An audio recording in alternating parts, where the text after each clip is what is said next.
5 number হচ্ছে জামাতের সাথে নামাজ আদায় করা। ফরজ নামাজগুলো যখন আমরা জামাতের সাথে আদায় করবো, আমার হায়াতে বরকত আসবে, আমার আমলে বরকত আসবে, অল্প সময়ে আমার অধিক সওয়াব লাভ হয়ে যাবে, নেকি লাভ হয়ে যাবে, হায়াতে বরকত আসবে। সাইয়েদনা আবু হুরায়রা রাদিয়াল্লাহু তাআলা আনহু বর্ণনা, তিনি বলেন,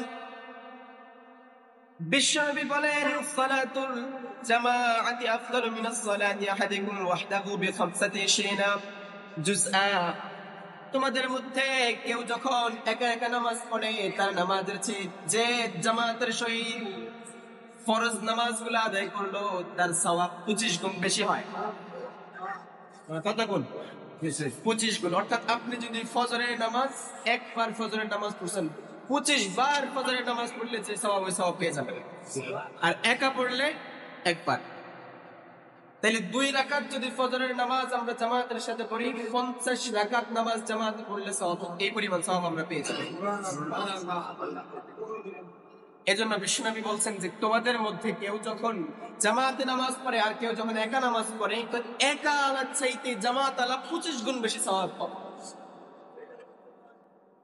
অন্য এক বর্ণনায় আসছে, মান খারাজা মিন বাইতিহি মুতাহহিরান ইলা সালাতিল মাকতুবাহ, কেউ যখন বাড়ি থেকে পূত পবিত্র হয়ে ফরজ নামাজের জন্য বের হয়, ফরজ নামাজের সাথে জামাতের সাথে আদায় করার জন্য বের হয়, কেমন যেন ওই ব্যক্তি ইহরাম বেঁধে হজের জন্য রওনা দিলে যে সওয়াব রব্বুল আলামিন ওই সওয়াব জামাতের জন্য, জামাতে নামাজ আদায়ের জন্য বাড়ি থেকে যে বের হয়েছে তার আমলনামায় দিয়ে দেয়। তাইলে এই যে অতিরিক্ত সওয়াব গুলো আসছে, অতিরিক্ত যে আমল গুলো আসছে, এই প্রত্যেকটা আমলের বিনিময়ে এই অতিরিক্ত আমলটা আমাদের হায়াত কি করছে? এক্সটেন্ড করে দিচ্ছে, বৃদ্ধি করে দিচ্ছে। কারণ আমরা যখন এক ওয়াক্তে 25 ওয়াক্তে সওয়াব পাচ্ছি, পাশাপাশি মুহরিম ব্যক্তি অর্থাৎ যে কিনা ইহরাম করে হজের জন্য রওনা দিয়েছে, তার সওয়াব আমরা প্রতি ওয়াক্তে পাচ্ছি, তাইলে আমাদের হায়াতে বরকত আসছে কিনা? ইনকামের মধ্যে বরকত চলে আসছে, হায়াতের মধ্যে বরকত চলে আসছে, অটোমেটিক্যালি আমাদের নেকি পরিমাণ বৃদ্ধি পেয়ে যাচ্ছে। এরপর এগুলো 5 নাম্বার, জামাতে নামাজ আদায় করা, তাহলে আমাদের হায়াতে বরকত আসবে, হায়াত বৃদ্ধি হবে। 6 নাম্বার, ইলমের যে মজলিসগুলো হয়, যেখানে কোরআন সুন্নাহ নিয়ে আলোচনা হয়, ওই মজলিসগুলোতে জিকির হয়, ওই মজলিসগুলোতে গিয়ে বসা, ওই মজলিসগুলোতে অংশগ্রহণ করা।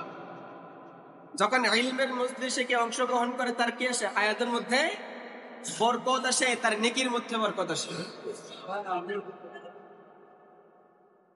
আবু উমামা রাদিয়াল্লাহু তাআলা আনহু বর্ণনা, বিশ্বনবী বলেন, মান গাদা ইলাল মসজিদি লা ইউরিদু ইল্লা আন ইয়াতাআল্লামা খায়রান ওয়া ইয়াতাআল্লামাহু, কেউ যখন বাড়ি থেকে মসজিদের জন্য বের হয়, কেউ যখন বাড়ি থেকে মসজিদের উদ্দেশ্যে বের হয় এই নিয়তে যে মসজিদে গিয়ে ভালো কিছু শিখবো অথবা শিখাবো, কেউ যখন বাড়ি থেকে মসজিদের উদ্দেশ্যে এই নিয়তে বের হয় যে মসজিদে গিয়ে আমি মজলিসে বসে নিজে ভালো কিছু শিখবো অথবা শিখাবো, বিশ্বনবী বলেন, কানা লাহু কাআজরিন হাজ্জিন তাম্মান হিজ্জাতুহু, তার জন্য সওয়াব হচ্ছে সে একটা মকবুল হজের সওয়াব পেয়ে যাবে।